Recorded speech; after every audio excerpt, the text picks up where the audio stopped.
Sanamahi laining satpa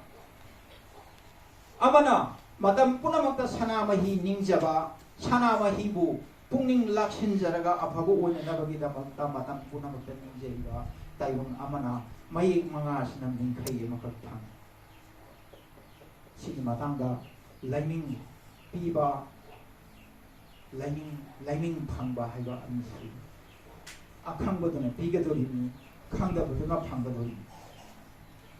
sigi laining si ha hum hai he hing haiba mai manga sina mingkai oina phang sigi mingkai di taibam oibagi punsida maira makhak aina pairaga amambal lambi du monga halaga sakado punsigi panthong yo nongdamba kowul lai mana tarungi pan thabagi mising mirau khom tadrawa hingi matamda nongmada sama pugi sarugi leba khelai iba nongmada sama simgi sarugi leba khelai iba nongdamba kowul lai mana hadaki mabok lamonda aina tawgada ba phangkiba satkadaba labi mayam singdo masagi mapugi mikhai aduna maira oiraga satpa matamda amamba punamak leiroi angan bangata oidana mapu mana piri ba panthung adu soidana yogani haidana puyada thambirani aduna manganduna maram oiraga aikoi taiba miyoi ba sida kanglon kaya su mahata arpadu asagi jogi do adumai to na aikoi sisu mapuna thambirani asagi sanamahi kadai di lapuno khangare maga aikoi ga tanaba thanaba leitana matam punamak dai khoi ningi basi mabu aikoi bu sembirakpa mabu kaudaba duna matam punamakta aikoi ningli bani ningjebagi mapana aikoi na phabu oi bani haiba makha kentam mai thamjara matungda asagi kanglon khara thambirani puyada sajen kanglon hai singkhairon sajen so hai sida aikoi singkhairon sajil haiba sida singkhairol laba singkhairol amu singkhairol masa singkhairol asoba haidana khara tongan thambirani ahansing madu 1982 83 adaida aikoi mayamna tabiriba aikoi kamjia gopa magi lamjing makhada sahi mapan numbal lambi da khongda dringi matamda sasaramani hojiti ayaba kawbe saigi yobalo gi lumlabo polumdu pubangam nabo hona baga sajindu sum sana gidrabina aduna ningsingjarabada sajil laba among apikpa asoba haidana khaidu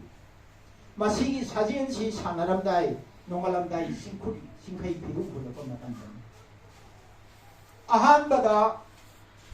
aikoi yengau sajil hai yengau sajin si aikoi thola kana mangang si da bakur maga bara che thola ka singkhai ola kana sanabani yengau sajin si masagi khomani si yena pada to maina khomani si pada ningsi da phura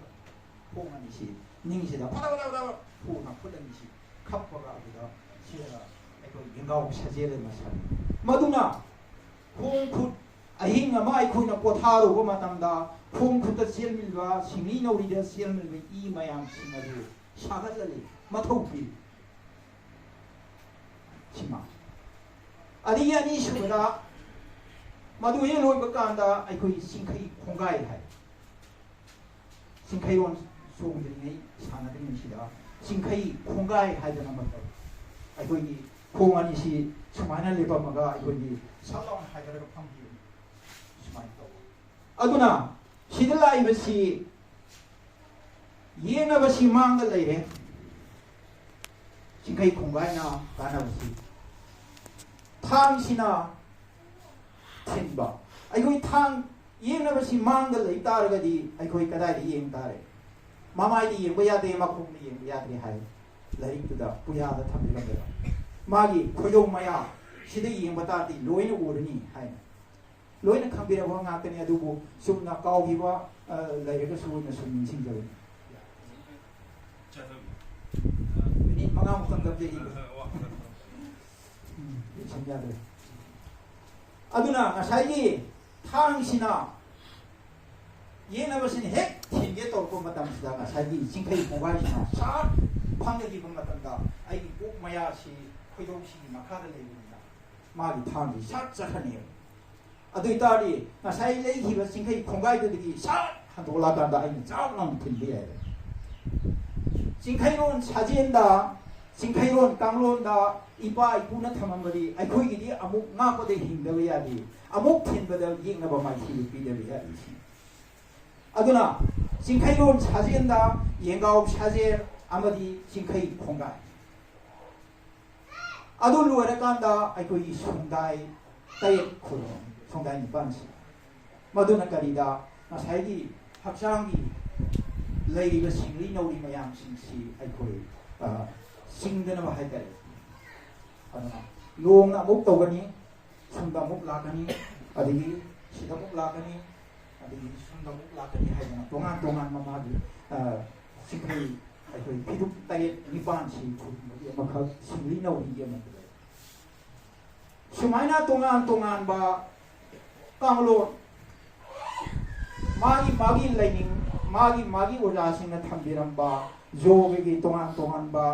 aduga atei gi su tongan tongan ba khoina khangdaba sing adugna mitei akhoi gi su sana ma hing laining sasaba gi damakta su sigumba kanglon singsi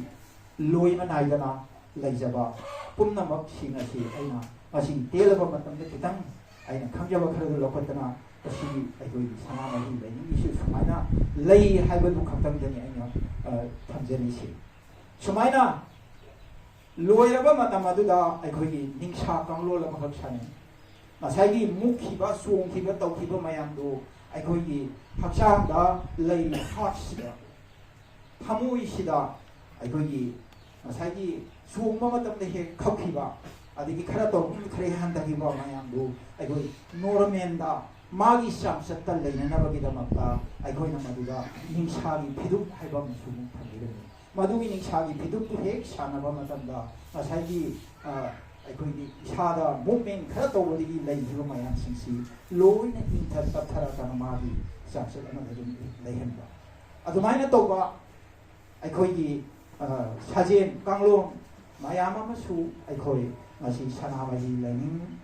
asida thabirami aduna sanamahi kanano amadi sanamahi ga taibang miyoy ga tana thanaba leitana akhoi na ningli basi karigino haiba ama loina na sanamahi laining gisu sugumba haksang sajen lei haibasi khaktang aina ngasi gi telaba matam asida akhoi khanana nazaragi saruksi ai saruk yajabani si hajaraga mayam pumnamak pa aroi beste ikok mo na matam khurung jaraga ai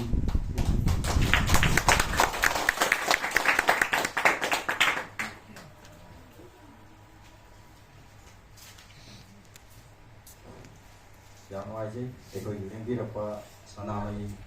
level boarding lembi apa maiba samlapuri thawun ubi riba yodana ngasi sanamai lali sini maram ekoi dunggi oiba konsiron siga kari mari leinaba horo pugi wari asina simba toman ba sabu maramda api nambogi samunda senjalang jadi bamidi ngasi lampi maya musim jalaga lalu thala pungduk seri koi mathang sidi koina